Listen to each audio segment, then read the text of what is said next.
다 같이 사도신경으로 우리의 신앙을 하나님께 고백하겠습니다. 나는 전능하신 아버지 하나님, 천지의 창조주를 믿습니다. 나는 그의 유일하신 아들, 우리 주 예수 그리스도를 믿습니다. 그는 성령으로 잉태되어 동정녀 마리아에게서 나시고 본디오 빌라도에게 고난을 받아 십자가에 못 박혀 죽으시고 장사된 지 사흘 만에 죽은 자 가운데서 다시 살아나셨으며 하늘에 오르시어 전능하신 아버지 하나님 우편에 앉아 계시다가 거기로부터 살아있는 자와 죽은 자를 심판하러 오십니다. 나는 성령을 믿으며 거룩한 공교회와 성도의 교제와 죄를 용서받는 것과 몸의 부활과 영생을 믿습니다. 아멘. 찬송가 220장 사랑하는 주님 앞에 찬송하겠습니다.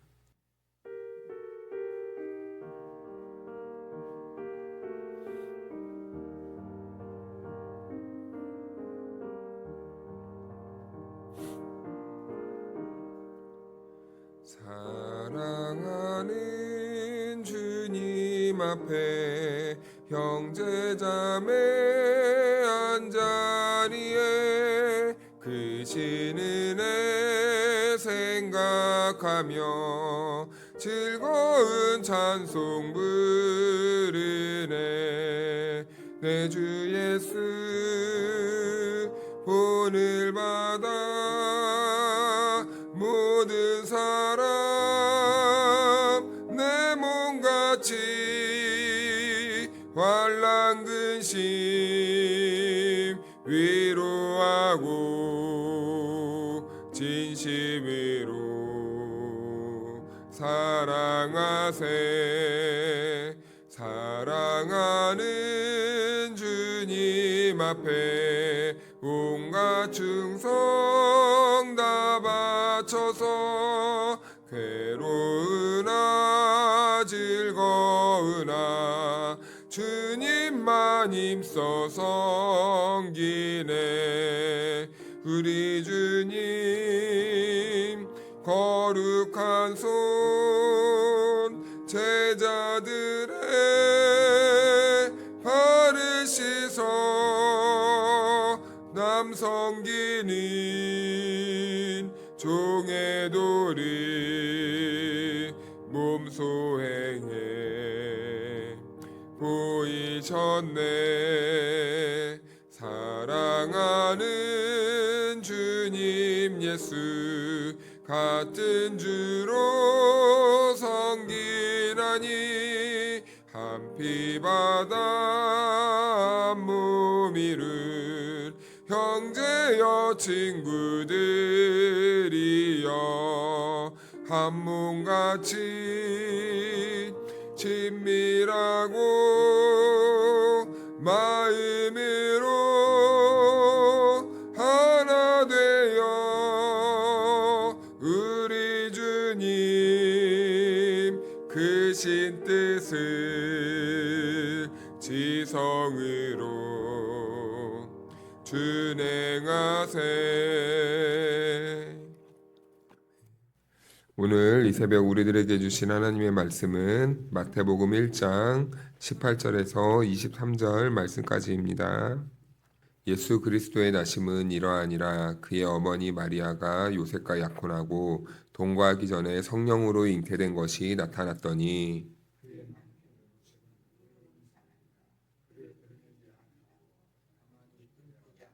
이 일을 생각할 때에 주의 사자가 현몽하여 이르되 다윗의 자손 요셉아 내 아내 마리아 데려오기를 무서워하지 말라. 그에게 잉태된 자는 성령으로 된 것이라.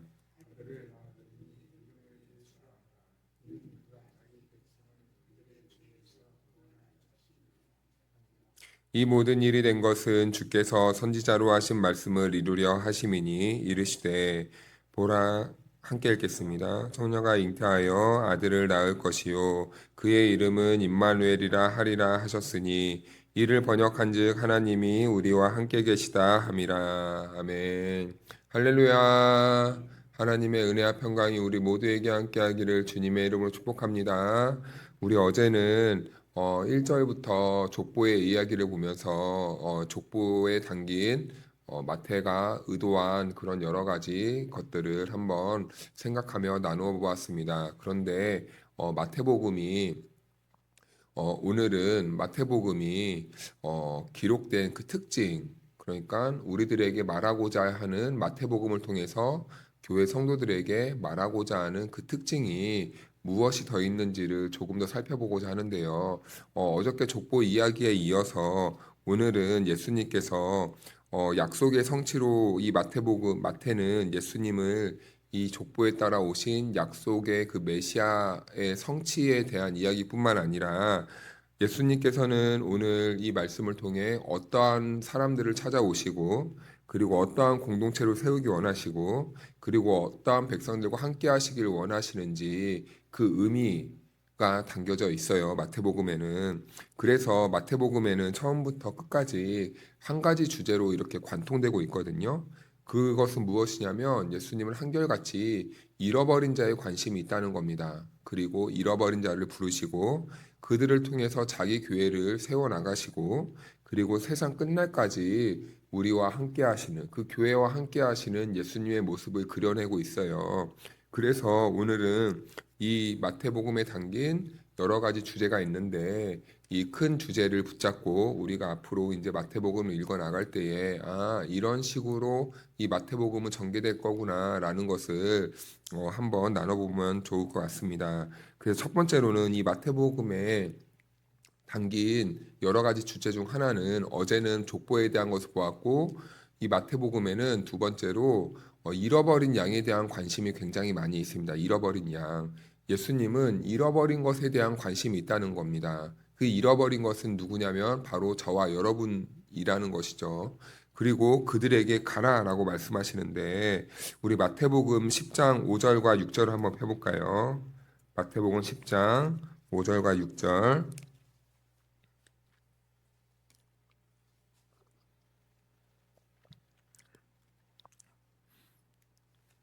같이 한번 읽어보겠습니다. 시작. 예수께서 이 12를 내보내시며 명하여 이르시되 이방인의 길로도 가지 말고 사마리아인의 고을에도 들어가지 말고 오히려 이스라엘 집의 어린 양에게로 가라. 아멘. 이 말씀을 읽다 보면 때때로는 오해하는 경우가 있습니다. 이런 지명들이 나오니까 이런 이방인 나라로 가야 되는구나. 선교적인 메시지로만 들을 수도 있어요. 물론 맞는 말입니다. 그런데 여기에서는 예수님께서 그 독자들에게 말하고자 하는 것은 그 지역이 중심이 아니라 잃어버린 양에게 관심이 있기 때문에 교회는 예수님의 마음을 본받아 그 잃어버린 영혼들에게로 가라라는 의미가 담겨 있는 겁니다. 그런데 이 잃어버린 양은요, 우리가 오해할 수도 있어요. 이방 나라에도 있지만 이스라엘 안에도 있다라는 겁니다. 세상 안에도 잃어버린 양들이 있지만 교회 안에도 잃어버린 양이 있다는 겁니다. 그래서 교회는 꼭 교회를 그 이스라엘 나라나 아니면은 이 교회를 외면하고 세상으로만 나가는 게 아니라 잃어버린 양이 있는 곳이라면 어디든지 가야 된다는 것이 바로 우리 주님의 마음입니다. 그래서 우리 주님은요, 그 아픈 자들을 고치실 때 이방인 나라에도 이방 사람들도 고쳐주셨지만 이스라엘 땅에 있는 사람들도 우리 예수님께서는 관심이 있었고 예수님의 제자들 무리들에게도 항상 관심이 있었다는 것을 우리는 놓치면 안 돼요. 그래서 예수님의 관심 목적은 어떤 지역이 문제가 아니라 어느 곳이든지 잃어버린 양이 있는 곳이라면 우리는 가야 한다라는 것을 말씀해 주기 위해서 이 마태복음을 기록했다라는 겁니다. 그래서 마태복음에는 예수님과 제자들이 많은 박해를 받는 이야기가 나와요. 그런데 이 박해들을 통해서도 예수님의 사역은 멈추지 않고요. 그리고 사도행전을 우리가 과거에 보았는데 거기에서 보면은요. 복음을 전할 때 항상 이 복음을 전하는 사람들에게 박해가 있고 배척이 있었습니다. 그런데 그 박해가 있고 배척이 있는 곳에서도요, 하나님의 역사는 끊이지 않았고, 복음은 오히려 이 민들레 씨가 흩날리듯이 뿌려졌다라는 거예요. 그곳에서 그리고 교회가 세워졌다는 겁니다. 그래서요, 성도는 때로는 고난과 배척과 어려움이 와도 그것이 절망으로만 보아야 될 문제는 아니라는 거죠. 예수님도 배척을 통해서 그 지역을 떠밀려 가듯이 간 적도 있지만 그곳에서 잃어버린 영혼들을 찾아내었고 우리 교회의 역사만 보더라도 그 떠밀려 간 곳에서도 예수님께서는 그 환경과 그 상황을 통해서 잃어버린 한 영혼들을 불러내셨다라는 것이죠. 그래서요, 하나님께서요, 우리를 어떤 상황에 몰아가시는가 그것이 중요한 게 아니라 우리는 때로는 우리가 떠밀려서 나아가야만 하는 그 삶의 현장에서도요, 하나님께서 예수님을 이 땅에 보내시고 그곳에서 한 어린 양을 찾아내셨던 것처럼 우리도 그 보내심의 목적이 무엇인가를 발견할 수 있는 그런 영의 눈을 떠야 된다는 겁니다. 하나님이 단순히 나를 그곳에 보내시고 때로는 어려움을 당하게 하신 이유는요. 어린 양 한 영혼, 잃어버린 한 영혼을 찾아내기 위해 우리를 그곳으로 보내셨다는 거죠. 그래서 때로는 우리가 가정으로도 보내심을 받을 수 있고 때로는 이웃과의 관계로도 만나게 할 수도 있고 때로는 우리가 평일에 일상에서 살아가는 어떠한 단체라든지 아니면 어떠한 모임이라든지 어떠한 사람과의 이 사사로운 만남이라든지 그런 관계로도 우리를 보내신다라는 겁니다. 그래서 하나님은 그러한 우리들의 발걸음을 통해서 하나님은 잃어버린 영혼들을 주께로 인도하기를 원하시는 그 목적을 가지고 있고 오늘 마태복음에서는 예수님의 사역을 통해 그런 잃어버린 영혼들에게 매우 큰 관심이 있으니 오늘을 살아가는 그 당시의 교회 성도들과 오늘을 살아가는 교회된 우리들에게도 예수님과 같은 그러한 이 기초, 철학, 이 마음을 가지고 하루하루를 살아가야 된다라는 것을 말씀해주고 있습니다. 그리고 마태복음에는 또 이뿐만 아니라 하나님께서는요, 이 예수 그리스도를 통해서 내 교회를 세우리라라고 이렇게 말씀을 하셨어요. 마태복음에는 그래서 다른 복음서와는 다르게 교회라는 명칭이 처음으로 등장을 합니다. 마태복음 우리 16장 18절 말씀을 한번 펴볼까요? 좀 뒤로 더 넘기셔서 마태복음 16장 18절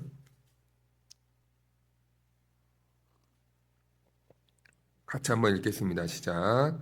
또 내가 내게 이르노니 너는 베드로라 내가 이 반석 위에 내 교회를 세우리니 음부의 권세가 이기지 못하리라. 아멘. 예수님께서는 베드로가 신앙 고백한 그 신앙 고백 위에 내 교회를 세우겠다라고 이렇게 말씀을 하셨습니다. 교회는요, 그래서 자기의 이름으로 세우는 공동체가 아니라는 것을 우리는 잘 알고 있죠. 교회는요, 철저하게 예수님을 신앙하고 그 신앙 고백을 하는 성도들이 모여서 형성되는 공동체가 교회 공동체여야 한다는 겁니다. 그런데 이 여기에서 교회라는 말이 나오는데 헬라어로는 에클레시아라는 이 단어를 사용해요. 그런데 이 단어가 무엇인지 보니까 무언가로부터 부르심을 받았다, 불러냄을 받았다라는 이러한 뜻이 담겨 있더라고요. 예수님은 죽은 종교의 무거운 짐 아래에 있던 사람들, 영적으로 죽어가고 있던 사람들, 인생의 낙이었고 인생의 소망이었고 희망이 없는 그러한 인생에 피폐해진 사람들에게 그 공간으로부터 따로 불러내어서 주께로 인도하셨다는 거예요. 주께로 인도하셔서 내 공동체로 삼으시고 교회로 삼으셔서 그곳에서부터 하나님의 나라를 이루어가게 하시는 예수님의 사역을 보여주고 있습니다. 그렇다면요, 여러분, 우리는 예수님께서 따로 그 죽음의 자리, 사망의 자리, 희망과 소망이 없던 그 어려운 자리에서 우리를 불러내셔서 교회 공동체를 삼으시는데 그러면은 예수님께서 그 교회를 삼으실 때 무슨 목적과 무슨 꿈을 가지고 그 공동체를 세우셨는가라는 것을 우리는 조금 더 생각해 보아야 되겠습니다. 예수님이 만드시고자 했던 이 교회, 예수님이 따로 세상과 구분하여서 불러냄을 받은 사람들을 통해서 공동체를 세우신 그 의도와 목적은요. 이 교회 공동체 안에서는 차별과 그리고 세상의 논리로 세워지는 그런 나라가 아닌 차별 없는 세상, 힘의 논리로 이루어지지 않는 세상, 권력자들로 인해서 이 서열이 없는 그런 누구나 다 평등한 그런 아름다운 하나님의 나라를 꿈꿨다라는 겁니다.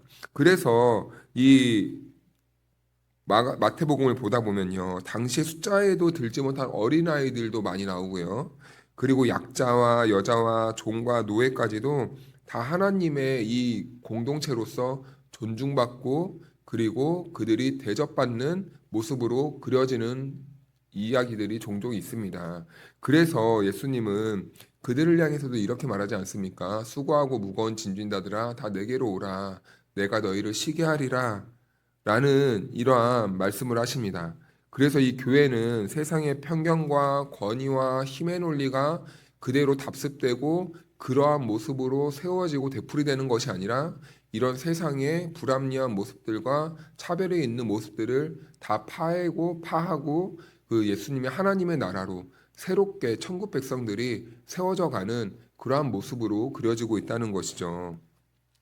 그리고 세 번째로는요, 배척 속에서도 이 교회는 세워지고 있다라는 것을 우리는 마태복음을 통해서도 보게 됩니다. 마태복음은 예수님이 박해받고 배척받은 이 이야기들이 많이 있어요. 예수님은 자기 땅에 오셨지만 이 자기 사람들, 자기가 창조한 인간들에게 의해서 환대받거나 환영받지를 못했습니다. 오히려 이 사람들은 예수님을 미워하고 배척하고 몰아내고 떠나라고 하고 우리에게 관여하지 말라고 하고 우리가 살던 방식을 건드리지 말고 그냥 좀 저리 가십시오라고 이렇게 밀어내다가 결국엔 예수님은 십자가에까지 못 박은 이야기입니다. 그런데요, 아까도 말씀드렸지만 오히려 이런 박해와 이런 고난의 현장 속에서도 이상하게 하나님의 교회는 세워졌다라는 거예요. 그래서 사도행전의 이야기를 보아도 계속해서 이 죽음의 위기를 피해서 도망친 자리에서 성도들과 이 바울은 복음을 전하는데 그 복음이 이상하게 사람들을 모으게 하고 공동체를 세워서 그 지역마다 교회로 세워졌다라는 것이죠. 그래서 우리의 인생도 우리의 인생에 있는 이 고난도 마찬가지입니다. 고난이 때로는 힘들고 어려운 상황일 수도 있지만 때로는 하나님께서 우리들에게 고난을 주시려고 우리를 부르시는 게 아니라 때로는 우리가 어쩔 수 없이 당하는 이 그 고난을 통해서도 하나님은 복음이 증거되게 하시고 어쩔 수 없이 우리가 이 세상이라는 그 죄 아래 살아갈 때 당할 수밖에 없는 그 역경과 차별과 어려움 속에서도 하나님은 그 모든 상황을 사용하시고 악을 선으로 바꾸셔서 하나님의 뜻을 이루시고 성도들을 세우시며 교회를 세우시고 그렇게 교회로 부르시는 그런 모습을 보여주고 있는 것이죠. 하나님은 우리가 어려움을 당하고 고난당하고 또 때로는 배척당하고 따돌림 당하는 그 현장 속에서도 하나님께서는 역사하시고 일하시고 계신다라는 겁니다. 그래서 우리는 성도들은 이 어려움 상황 속에 있을 때에도 늘 우리가 바라봐야 될 것이 있는데 그 어려움을 주관하시는 그 하나님의 손길을 우리가 영의 눈으로 바라봐야 돼요. 이것은 육의 눈으로 바라볼 수 없습니다. 육의 눈으로 보면은 우리는 항상 왜 나에게 이런 고난이 왔까? 왜 나에게 이런 어려움이 찾아올까? 계속 나와 그 고난에만 집착하게 돼요. 그런데 영의 눈을 밝히 뜨는 사람들의 특징은요, 물론 어려움을 당하고 힘든 상황 속에 있지만 그럼에도 불구하고 지금도 나를 구원하시는 하나님의 손이 나를 붙잡고 있고 그 역사 속에 하나님께서 반드시 나를 승리하게 하실 것이라는 그 하나님의 손을 우리가 바라볼 수 있는 그 믿음의 눈이 떠지게 되는 것이죠. 마태가 보여주고 싶었던 것은 이런 것입니다. 복음은 배척 속에서도 멈추지 않고 주님은 잃어버린 영혼들을 끝까지 찾아내시고 그들을 불러내어서 이 교회를 세우신다는 겁니다. 자, 그러면 교회를 세우시는 것으로만 끝나는가? 그게 아닙니다. 예수님은 그런 우리들과 영원히 함께 하신다고 말씀해 주시는 거예요. 마태복음은 그래서 우리와 함께 하시는 예수님을 강조합니다. 오늘 본문 1장으로 다시 가서 23절 말씀을 한번 읽어보면은 우리 같이 23절을 읽어볼까요? 시작. 보라, 처녀가 잉태하여 아들을 낳을 것이요 그의 이름은 임마누엘이라 하리라 하셨으니 이를 번역한즉 하나님이 우리와 함께 계시다 함이라. 아멘. 마태복음은 우리와 함께 계시는 하나님을 강조해요. 그런데요, 놀랍게도 처음의 시작이 우리와 함께 하시는 이 하나님, 임마누엘 하나님을 소개하고 있는데 마태복음의 가장 끝자락에서도 우리와 영원히 함께 하신다는 그 약속의 메시지를 주세요. 제가 마태복음 28장 20절을 읽어드리겠습니다. 내가 너희에게 분부한 모든 것을 가르쳐 지키게 하라. 볼지어다 내가 세상 끝날까지 너희와 항상 함께 있으리라 하시니라. 아멘. 마태복음의 시작은 하나님이 우리와 함께 계시다이고 마지막은 내가 너희와 끝까지 함께 하겠다라는 이 함께 하신다는 이 메시지, 이 약속의 메시지를 그 당시 성도들에게 주고 있다라는 겁니다. 그래서요, 복음은요, 가장 이 현실적인 약속이 담긴 이 하나님의 메시지입니다. 주님은 지금 우리와 함께 하신 것보다 더 현실적인 약속이 없다는 거예요. 우리가 염려 속에 있어도, 불안 속에 있어도, 어떤 어려움 속에 있어도, 배척당하는 상황 속에 있어도 그 가운데서도 우리 주님이 함께 하신다는 거예요. 그래서요, 성도는요, 늘 이런 생각으로 살아야 됩니다. 내가 혼자인 것 같아도 나는 혼자가 아니다. 내가 혼자 덩그러니 버려진 상황 속에 있는 것 같아도 그 가운데서도 하나님은 여전히 나와 함께 하신다. 이 삶을 살았던 사람이 바로 이 성경에 나오는 요셉이라는 인물입니다. 하나님이 항상 함께 하시는 그런 인생을 살아냈어요. 그래서 요셉의 인생을 가리켜 성경 기자는 그가 형통하였다라고 말합니다. 그의 상황이 나아져서가 아니라 그 가운데서도 함께 하시는 하나님과 동행한 인생을 살았기 때문에 요셉은 형통한 인생이었다라고 말해요. 이렇듯이 성도의 삶에도 우리 주님이 늘 함께 하시니 우리의 인생을 더할 나위 없이 형통한 인생을 살아내고 있는 것이다 라는 것을 말씀해주고 있고, 염려 많고 고민하고 있는 성도들에게 하나님이 우리와 함께 하시니 우리 걱정하지 맙시다. 우리 그 하나님을 바라봅시다. 우리가 주님의 구원을 이루는 날까지 우리 주님이 우리를 함께 하시고 붙잡아 주신다고 약속해 주셨으니 우리가 힘을 내서 이 믿음의 길을 끝까지 걸어갑시다. 우리에게 주어진 이 교회의 과업을 끝까지 순종하며 믿음으로 감당합시다. 라는 메시지가 담긴 것이 바로 이 마태복음의 이야기라는 것이죠. 사랑하는 여러분, 이렇듯 하나님께서는요, 잃어버린 한 영혼, 그리고 교회 공동체, 그리고 끝까지 우리들에게 관심을 갖고 있다라는 것을 오늘 이 마태복음의 여러 가지 주제를 통해서 우리가 발견할 수 있게 됩니다. 그러므로 사랑하는 여러분, 오늘 하루도 우리가 어디에 있든지 하나님은 우리를 잃어버린 장 가운데서 찾아내신 그 소중한 보물 같은 존재라는 것을 잊지 않아야 돼요. 그리고 그러한 보물 같은 우리 존재를 통해서 교회를 세우셨고, 이 교회를 통해 하나님의 잃어버린 영혼을 위해 우리가 쓰임받기 원하시고, 그리고 우리가 때로는 어려움 상황 속에 있어도 우리와 함께 하신다는 이 메시지를 통해서 힘겹게 살아가는 저와 여러분들의 삶 가운데 하나님께서는 복의 메시지를, 그리고 안심의 메시지를 오늘 주고 있는 것입니다.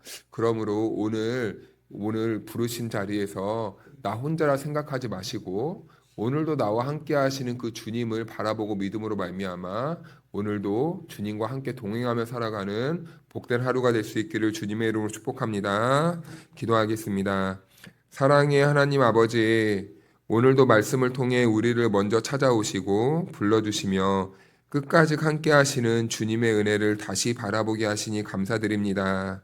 우리의 공로나 자격이 아니라 주님의 사랑으로 하나님의 백성 삼아 주셨고 교회의 한 지체로 세워주신 그 하나님의 은혜를 감사드립니다. 하나님 아버지, 오늘도 우리가 잃어버린 양을 찾으시는 주님의 마음을 품고 살아가게 하여 주옵소서. 우리의 생각과 계획만 앞세우기보다는 만나는 사람들을 주님의 시선으로 바라보며 사랑과 복음을 전하는 삶을 살게 하시고 우리가 어디에 있든지 주님의 손과 발이 되어서 하나님의 그 마음과 예수님의 복음을 전하는 그런 하루의 삶이 될 수 있도록 인도하여 주시옵소서. 하나님, 우리의 성도들의 걸음을 붙들어 주시기를 원합니다. 믿음 때문에 외롭고 지친 이들에게는 하나님께서는 주님의 위로를 더하여 주시고 삶의 무게를 감당하는 가정마다 필요한 은혜와 평안을 허락하여 주시옵소서. 병상에 있는 성도들이 있습니다. 은혜의 회복의 은혜를 더하여 주시고 다음 세대에게는 흔들리지 않는 믿음을, 일터와 가정에서는 정직과 사랑으로 살아갈 힘을 우리 성도들에게 부어 주시옵소서. 우리 교회가 사람을 드러내는 공동체가 아니라 주님을 드러내는 교회가 되게 하시고 서로를 세워주며 기쁨으로 복음을 전하는 그런 살아있는 교회 공동체가 될 수 있도록 함께하여 주시옵소서. 언제나 우리와 함께 하시는 임마누엘의 주님을 의지하며 오늘도 담대히 살아가게 하시고 우리의 삶을 통해 주님의 살아계심이 나타나는 하루가 되게 도와주시옵소서. 감사드리며 예수님의 이름으로 기도하옵나이다. 아멘.